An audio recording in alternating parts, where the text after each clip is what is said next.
avant la signature de l'acte authentique, donc c'est-à-dire la dernière étape qui te rendra officiellement propriétaire du bien pour lequel tu as signé une promesse ou un compromis de vente, je te conseille toujours d'aller vérifier avant, c'est idéalement le jour même. C'est pour ça que d'ailleurs si le notaire te propose ou te demande une date et surtout une heure, moi je t'invite à lui communiquer plutôt en début d'après-midi ou en milieu d'après-midi pour que tu aies le temps, peut-être en début d'après-midi ou voire le matin, de passer voir le bien avant d'aller signer chez le notaire pour t'assurer qu'il est toujours dans le même état que ce que tu as vu.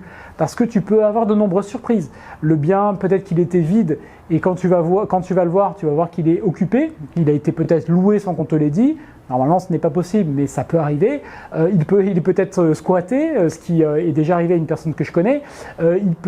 Au contraire, il était vendu avec un locataire et tu te rends compte que le locataire n'est plus là. Ou si tu achètes un immeuble, tu vas voir qu'il y a eu des changements de locataire ou des dégradations qui ont pu avoir lieu.